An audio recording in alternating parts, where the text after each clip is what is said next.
Broadcasting live from the Subaru of Gwinnett studio inside the Sonesta Gwinnett Place Atlanta Hotel. It's time for Travel Safely with Bryan Mulligan. Travel Safely is presented by Applied Information, creator of the Travel Safely smartphone app.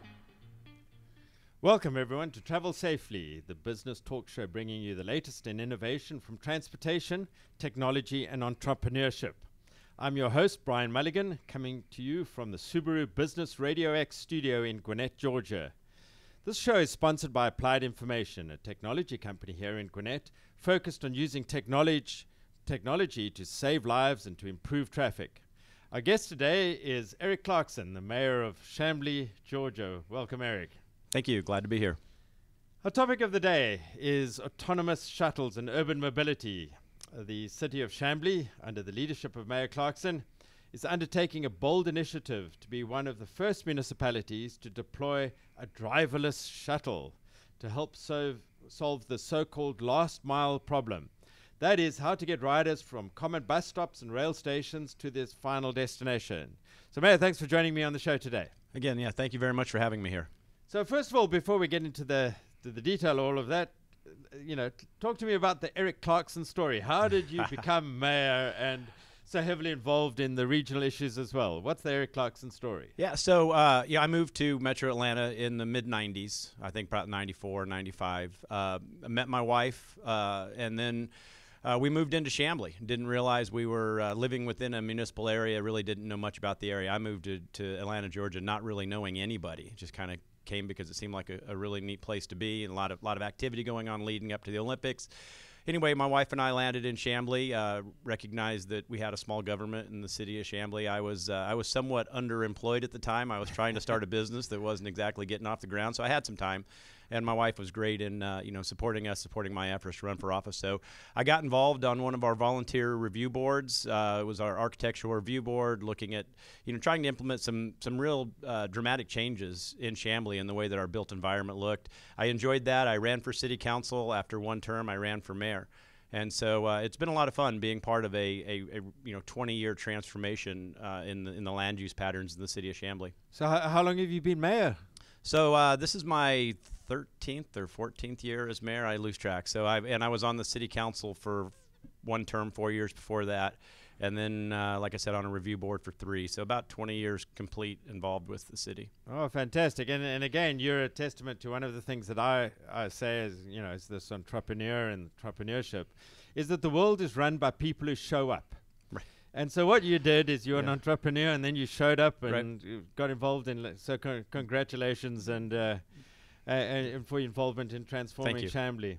So let's start off discussing the plan for the autonomous shuttle. How did that come about, and what are you hoping to see out of your autonomous shuttle? So I've been fortunate for the last, I think, about 5 years now to serve on the Atlanta Regional Commission Board of Directors. And as you probably know, the ARC has a program called the Link Trips. They take a group of folks, of maybe 110 or so individuals from a lot of different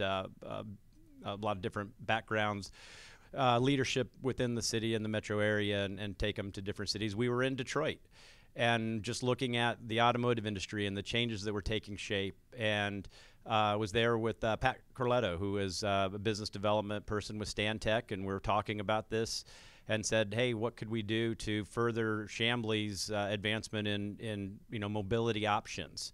So we got back from Detroit. Pat led me to talking to some of the folks within Stantec. They gave us a match grant to do a feasibility study. So we did a feasibility study, and from that, it showed that, as my term I use, is Chamblee was kind of a target-rich environment. We had a MARTA station. We've got a large campus of the CDC with IRS, so federal employees. We've got the airport, DeKalb Peachtree Airport there. Lots of opportunities to connect that, as you mentioned earlier, that last mile connectivity from our MARTA station.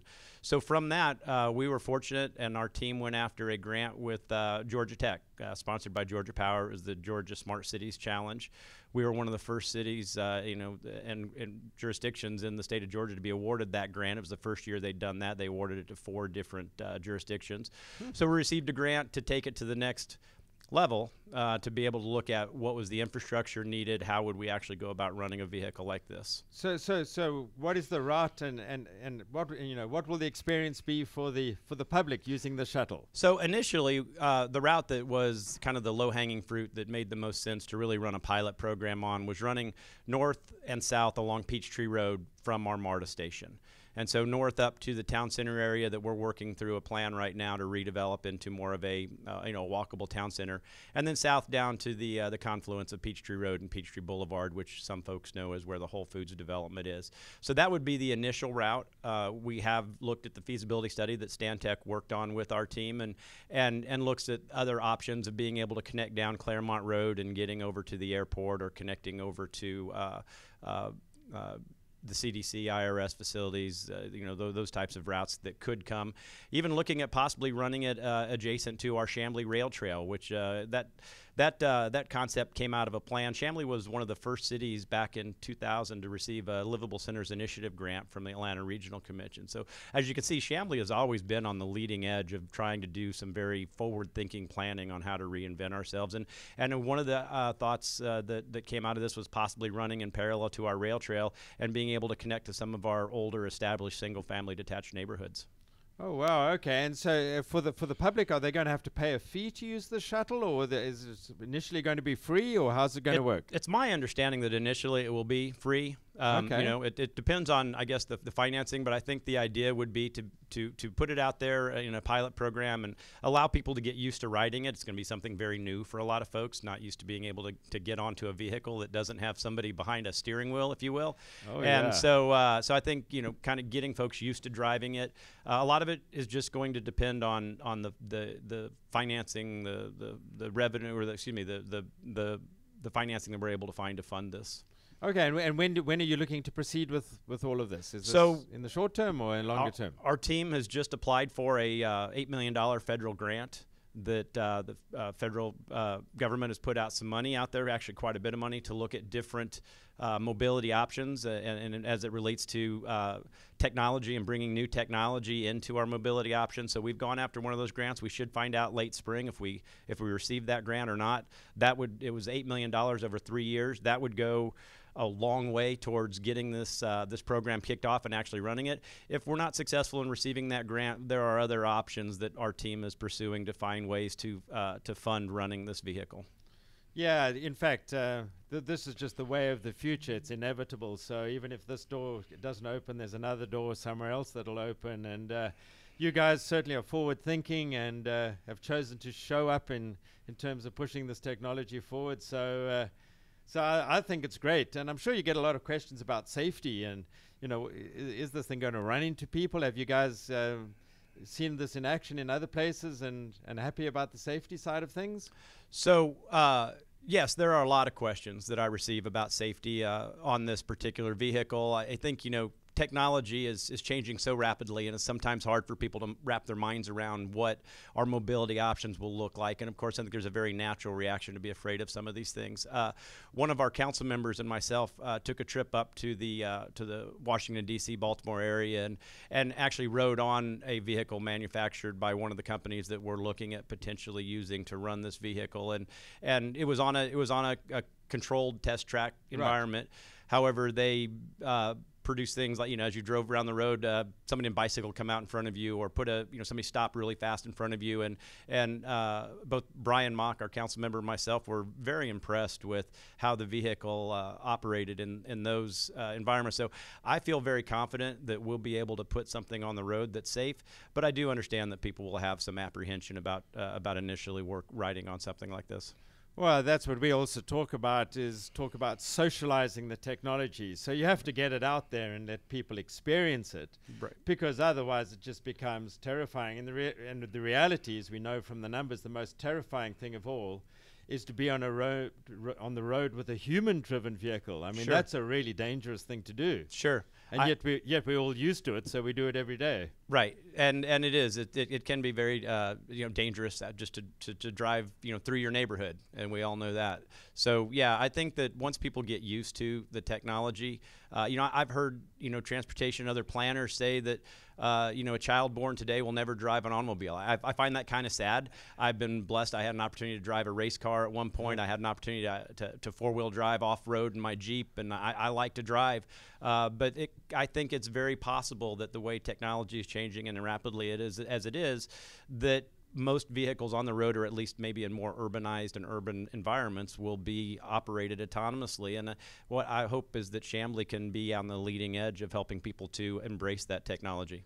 Well, I think that's great. And one of the things that I also like, and as you know, that we're on the private sector side, on the entrepreneurial side, is that this whole business of everything connected to everything is potentially going to change everything. And my guest last time on this show was somebody from Lime Scooters. And the scooter guys are an example of 2 years ago, nobody had heard such a thing. We were all talking about electric bikes and things like that. And suddenly this scooter revolution is upon us. I mean, surely that's giving you guys a bit of heartache in the city, or have you given some thought to scooters and that side of things? Yeah, there's so many things to think about with scooters, and one of those first things come to mind is, I learned the term disruptive technology some time ago, and you try to explain that to folks that don't work in this kind of field every day, and they said, what's disruptive technology? And I said, look at the scooter. Yeah. It just appeared, right? And so we have not had scooters per se, just from what I understand, other jurisdictions, these companies will just kind of drop them off. I know we're looking at ordinances to make sure that they are they're if and when they do show up in our city, that they are that they're utilized in a safe manner. One of my biggest complaints about scooters, and I think others share this too, is they just seem to litter all over the place. There's no place that they're docked, from what I tell, and I think that can not only be a safety hazard, but also just some visual blight. But it is disruptive technology, and I think that's what we all need to wrap our minds around, is these technologies are changing so rapidly. Who knows what's going to appear on the horizon just next year? Yeah, one of the things that we were talking about is that because they, a connected vehicle like your shuttle's going to be, and everybody knows where everything is now, is that they were saying something like 37% of their rides start and end at a transit stop. Right. So the potential is even, while Chamblee's trailblazing this new technology and socializing the technology, perhaps some of the things we could think about is yourselves and ourselves and the scooter guys and the shuttle guys getting together to figure out how together we actually solve some of these problems. I'm a big believer in putting minds together to figure out, can the private sector and the public sector actually play together as opposed to being at loggerheads? Oh, absolutely. I'm a huge fan of P3, or private-public partnerships. I think just in several different ways, but coming out of the Great Recession, looking at some folks that thought that maybe government was the answer to everything, or others that thought private sector was the answer to everything. And what I have witnessed both in my career as being the mayor, and then also my private sector job, is that private-public partnerships in so many different aspects of our built environment, how we work together in looking at mobility options, is advancing things in a great way right now. Does the shuttle have a name? Have you figured out the branding for it yet? Is it? No, we don't have any branding for the shuttle just yet. We've talked with MARTA at some time. We've got great friends on the MARTA board and within the MARTA administration, and I think at some point, they're working very closely with us to how we interact with our MARTA station. We'll be looking to redesign parts of the MARTA station so that the shuttle has easy access to drop off and pick up in the area. Of course, we know we have the creation of the new ATL, and talked with folks at the ATL and figuring out how we might work within that umbrella organization. But right now, this has been something that I think because Chamblee is a smaller jurisdiction, I think it's given us the luxury of being more nimble and being able to really focus on this. We don't have another transit project of this type going on. We're not a large jurisdiction. But I think at the point that we really get it running and we talk to our other partners in the transit business, it will come up with some branding. Oh, that's a great segue into the break. So after the break, we'll look at the bigger picture of mobility in the region. And so on that note, here's 30 Seconds with Sarah.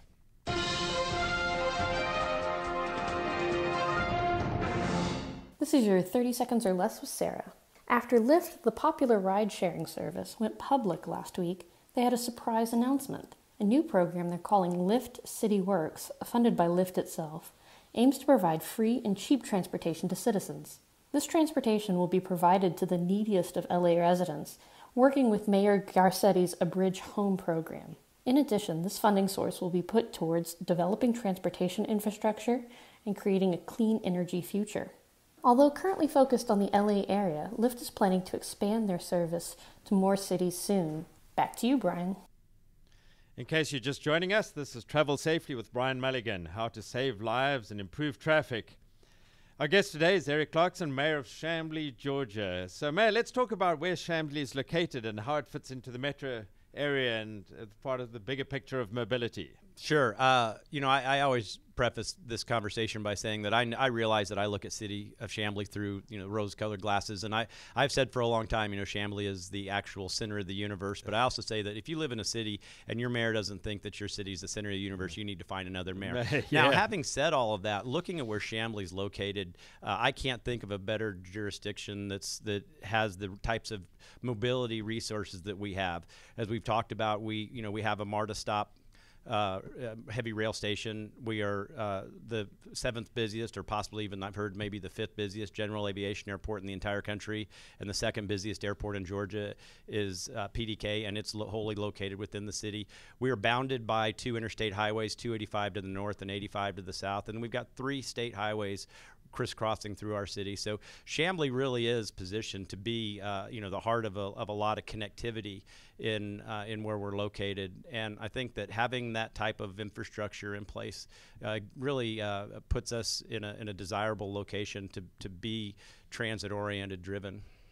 Yeah, we're hearing more and more, in Atlanta here about the ATL, and it's interesting. So we're on the transportation technology side, as you know, and so we're talking to the folks at the ATL about let's make the buses work better. Let's make transit work better, because if we get together by giving them green lights and other various forms of technology, if we make the buses work better and we advertise that and we drive more ridership to transit, we can get these single occupancy vehicles off the road in a way that traffic as a whole works better.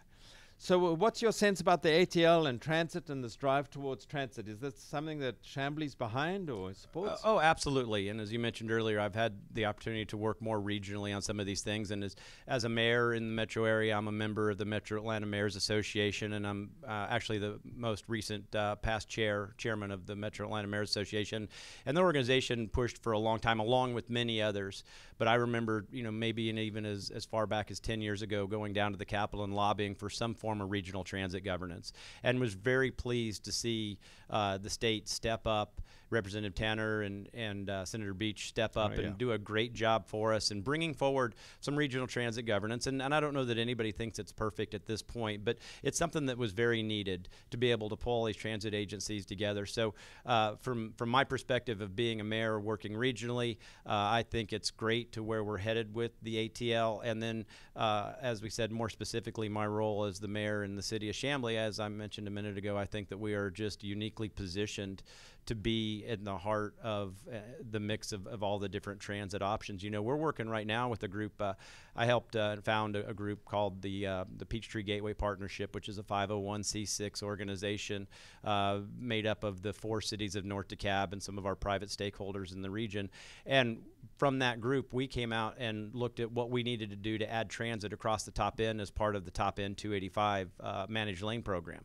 And we're getting pretty far down the road and being able to connect from Smyrna over to Tucker, and all the mayors and cities of those jurisdictions, along with the CIDs, have ponied up some money to do some studies, and we're working to make sure that we get transit across the top end. So once again, I think between Chamblee, Dorville, Dunwoody, Brookhaven, we are very well positioned to be able to see a lot of different transit improvements come to our region.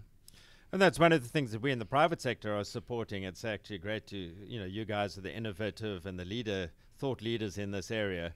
And what we're doing is we're bringing along these new technologies, which, cell phones. smartphones are only 11 years old. Right. And that technology has transformed our lives. Right. And so this is the disruptive technology that you referred to that's potentially going to change everything. And, we're at the forefront of doing some of those things. And we certainly look forward to collaborating with you on some of these initiatives in the future. Good. It's obvious that transportation mobility play a great role in our society. And so just put your future hat on a little bit. Where do you see us in 5 to 10 years' time? I've jokingly said recently, I don't know how you could be a transportation planner in today's world, because things are changing, as we've talked about here quite a bit now, changing so exponentially.